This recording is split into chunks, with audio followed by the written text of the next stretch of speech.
Congratulations, you just got married. And now we want to talk through what types of things you should be thinking about, incorporating, and some of the strategies that you can take a look at and consider here. As you're building a life together, I want to make sure that some of the habits that you develop together as a team are in line with each other and all coordinated. So today we're going to talk about combining checking accounts, savings accounts, planning for kiddos, a whole bunch of other things.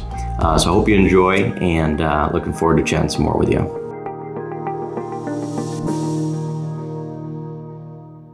One of the first questions we typically get is, what should we do with our accounts? That's checking accounts, savings accounts, investment accounts. This is where usually at the beginning of the part of the conversation, I like to take off my financial advisor hat and put on my hat as just a regular friend with my clients. And just say one of the things that I've seen over the years as far as successful marriages, the most successful marriages generally tend to do things in a combined way, where everything's visible. We see a lot nowadays where finances are separate, and technically there's no financial difference between keeping checking accounts, savings accounts separate from each other compared to jointly. But one of the things that does happen, probably not expected or you think about it now, but marriage gets tough. I know finances are a lot of times cited as the reason for divorce, but generally that's kind of the straw that breaks the camel's back. People not knowing that their spouse had a separate account, and that you throw that on top of all the other issues that may pop up. If you start off with a combined focus as a team, that reduces that possibility of getting that frustration, I firmly believe. And so as far as which accounts can you combine? So you can combine checking and savings accounts. Generally, it's best to do it after marriage, particularly if there's a name change involved with the marriage. You wait till after the name change goes through, and then you start opening accounts. And usually this is a good time to kind of reassess what's the best bank to use. A lot of them are very similar, but if you always had your eye on a different bank but just didn't want to execute on it, this is usually a good time to start shopping around. And so you pick a specific bank to use, open up a joint account. Generally we have a joint checking account and then a emergency savings account. The checking generally has about 2 to 3 months of expenses in there. And then the savings, another 2-3 months. So that's if, car breaks down, tire goes flat, you can pull from that savings and then start to replenish that again. But anything above and beyond 6 months of savings in either of those types of accounts, you can look potentially to invest, whether it's in a retirement account or non-retirement account. And while we're on banking, another opportunity to kind of simplify and coordinate as a team here is the credit cards. Some successful couples I've seen is they have one main credit card, and typically it might be one that one of the spouse might have had for a really long time. The average length of that credit. If they pick that one, it doesn't ding any credit scores for or that much for closing some old credit cards.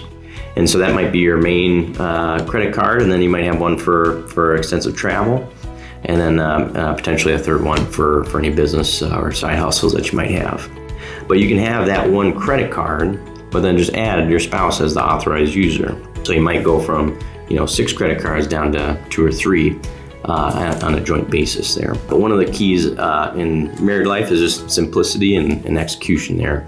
Again, try to reduce the possibility of financial stress by having a simple financial situation. Some of the things you can't combine retirement accounts. So for example, if you have a Roth IRA, IRA stands for individual retirement account. So you wouldn't necessarily be able to combine with your spouse those assets without causing a bunch of issues here on the tax side of things. You can keep those Roth IRAs or traditional IRAs and 401ks with their institutions, or potentially consolidate with one institution, again, for that coordination and that simplicity. And the last thing I want to touch on after wedding bells happen is to update your beneficiaries. So a lot of folks, they start with their employer, and which would include either Workday or some sort of HR tool where they can update their beneficiaries to have their spouse as what's called a 100% primary beneficiary.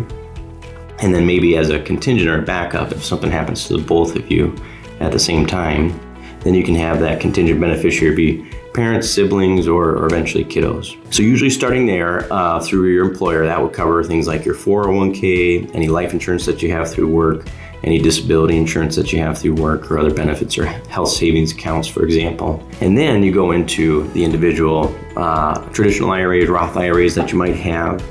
And then if you have a non-retirement account, like a brokerage or individual brokerage account, you can either make that a joint account, or you can set it up as what's called a transfer on death, or a TOD, where it would avoid probate and go to your spouse relatively quickly. And we have a separate video just on basic estate planning documents. That's going to be probably the next conversation after the initial combinings of checking, savings, and some of the basics to do. And again, we tend to be Debbie Downers, so we'll have some videos here on life insurance as well as estate planning to help guide you through some exciting times. I hope you enjoyed, and if you did, please like, subscribe, and hit that notification button.